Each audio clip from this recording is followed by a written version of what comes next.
All right, the President of the United States stood in front of the world in Davos and told everyone that China doesn't use wind turbines. His own Energy Secretary was asked one simple question. Did anyone in your department even check that claim? His answer? We never looked. That's not a policy disagreement. That's an administration handing over an entire global industry to China, gutting American incentives, picking winners and losers, and then calling the countries buying those turbines stupid. What you're about to see is a freshman congresswoman from Delaware exposing exactly how this game is played. Let's get into it. I'd like to recognize Representative McBride of Delaware. Thank you, Mr. Chairman, and thank you to you and Ranking Member Lofgren for holding this hearing, and thank you, Mr. Secretary, for joining us. In the last few months, President Trump has given the world a masterclass on what energy insecurity looks like. President Trump's war in Iran has shown us that energy security cannot mean dependence on a single fuel source. It cannot mean dependence on one supply chain, and it cannot mean dependence on one region of the world. It seems every other country is learning that lesson except for us. In January, at the World Economic Forum, President Trump told the world that he hasn't, quote, been able to find any wind farms in China, and said China sells wind turbines to, quote, the stupid people that buy them, but they don't use them themselves.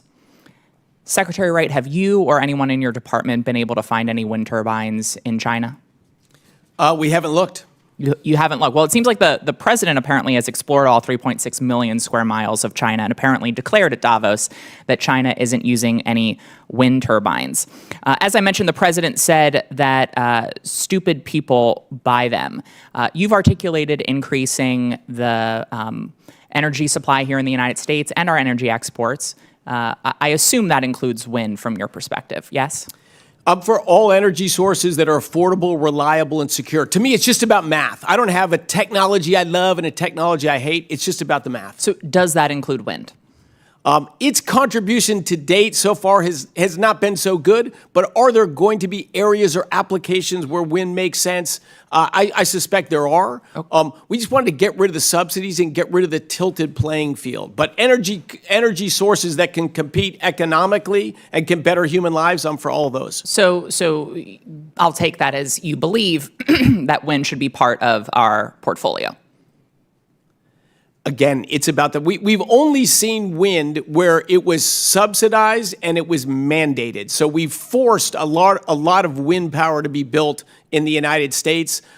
Its net impact has been upward on electricity prices because it's not dispatchable. It's just when you get a cold front that sits there, the wind doesn't blow. If you're not there at peak demand, you don't matter to our electricity grid. So on that note then, do you believe that the United States should not be playing in the global renewable marketplace when it comes to wind then?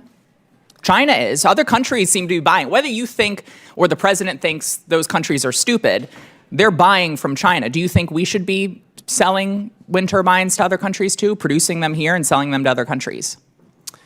I'm for growing American industry and businesses, but you're talking a lot about wind. Let's just give the numbers real quick. Wind is 1.5% of global energy. And if you look at the nations that have been big in wind, they lead the world in the most expensive electricity prices, which is all the nations of Northwest Europe.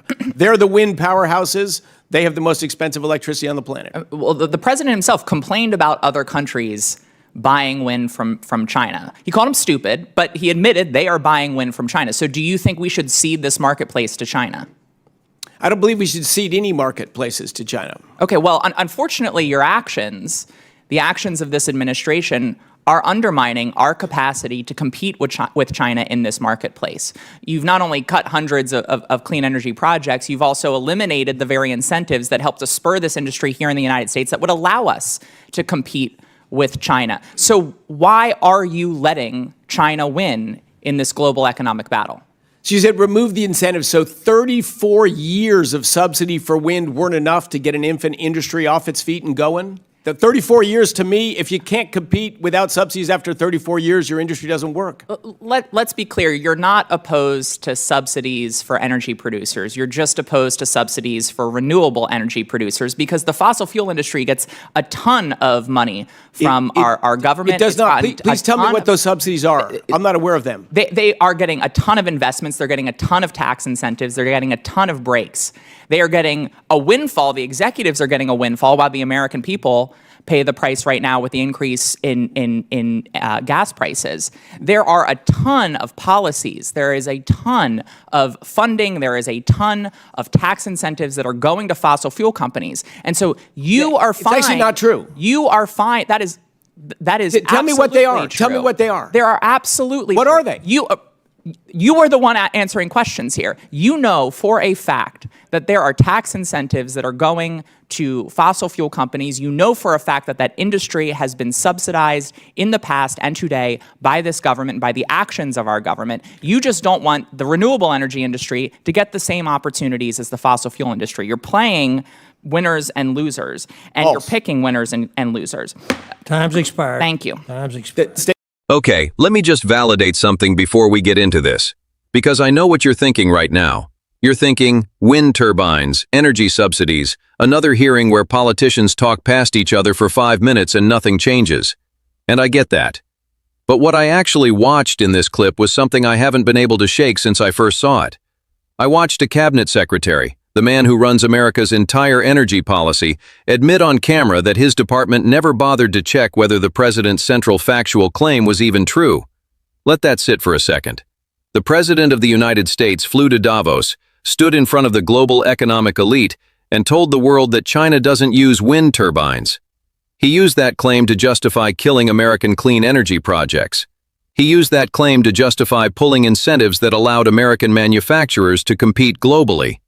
He called the countries buying those turbines stupid. And when Representative McBride asked Energy Secretary Chris Wright whether anyone in his department had actually verified any of that, Wright's answer was, "We never looked." Not, "We looked and confirmed it." Not, "We looked and found mixed evidence." We never looked. That is not a policy disagreement. That is an administration making billion-dollar industrial decisions based on claims nobody checked. Now, I went ahead and dug into the substance of Wright's broader argument because, to be fair to him, he didn't just fold after that moment. He pivoted to what sounded like a strong counterargument. He said wind is only 1.5% of global energy. He said the nations that went hardest on wind, the countries of Northwest Europe, now have the most expensive electricity on the planet. He said wind isn't dispatchable, meaning when a cold front sits and the wind stops blowing, it simply doesn't show up at peak demand. And look, those are real arguments. I'm not dismissing them. Dispatchability is a genuine engineering challenge in grid management, and the electricity price data from Germany and Denmark is real. But here's what Wright left out, and this is the part that kept nagging at me. He didn't mention that the same cold front problem he described caused natural gas infrastructure to catastrophically fail in Texas in 2021. Frozen gas lines knocked out power for millions of people in winter. The dispatchability failure he's using to disqualify wind? It happened to fossil fuels too, on live television, and people died. So when Wright selects one set of failure modes and ignores another, that's not math, that's a choice. And it's the same choice that shows up everywhere in this hearing once you know to look for it. Here's the moment McBride was building toward, the one that got cut off when her time ran out, and I think it's worth spelling out clearly because she didn't get to finish it. Wright kept positioning himself as a neutral technocrat. His exact framing, "I don't have a technology I love and a technology I hate. It's just about the math." That sounds reasonable. It sounds like the kind of person you want running your energy department. And then McBride raised fossil fuel subsidies, and that neutrality disappeared instantly. Because here is what the actual record shows. The federal government has provided preferential tax treatment to the oil and gas industry for over a century. The depletion allowance, which allows oil and gas companies to deduct a percentage of gross revenue from their wells, has been in the federal tax code since 1926. Intangible drilling cost deductions have existed for decades. Those let companies write off the majority of drilling expenses immediately rather than over time. These are not conspiracy theories. These are line items that appear in federal budget analyses, in Congressional Research Service reports, in nonpartisan studies from groups across the political spectrum. Wright's response when McBride raised this was to demand she name them specifically, as if he genuinely didn't know they existed. I've been watching these hearings for a long time, and I want to tell you, that move, the sudden ignorance, the "please tell me what you mean," is not confusion. That's a stall. That's what you do when you're cornered and you can't answer the substance, so you make the other person justify the premise instead. And it worked, because her time ran out. But the argument underneath it is devastating, and I don't want it to get buried. Wright's position is not that government should stay out of energy markets. Wright's position is that government support for fossil fuels is acceptable, and government support for renewables is not. That is not neutral market logic. That is picking winners and losers, and then calling it math. Now let's talk about the China piece, because I think this might be the most important part of the whole exchange, and it got almost no attention. Wright said explicitly, "I don't want to cede any marketplace to China." McBride agreed. That's actually a rare moment of bipartisan alignment in this hearing. But here's the contradiction this administration cannot resolve, no matter how you frame it. If wind energy is fundamentally unviable, then you're not worried about ceding that market to China because it's a market not worth having. But if the market is real, if other countries are buying these turbines in volume, if China is building manufacturing capacity at scale, then pulling the incentives that allow American companies to compete in that market isn't neutrality. That's surrender, and you cannot hold both positions at once. You can't say wind is too expensive and economically hopeless, and also say you don't want China to dominate the global wind market. Either the market matters or it doesn't.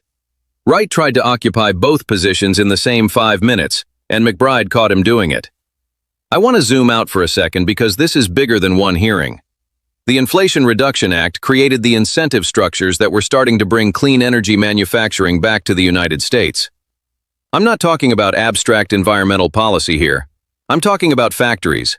I'm talking about supply chains.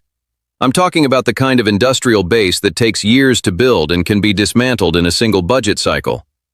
This administration has canceled hundreds of those projects. It has pulled those incentives. And the result isn't a neutral market. The result is that the manufacturing capacity those projects would have built is now being built somewhere else.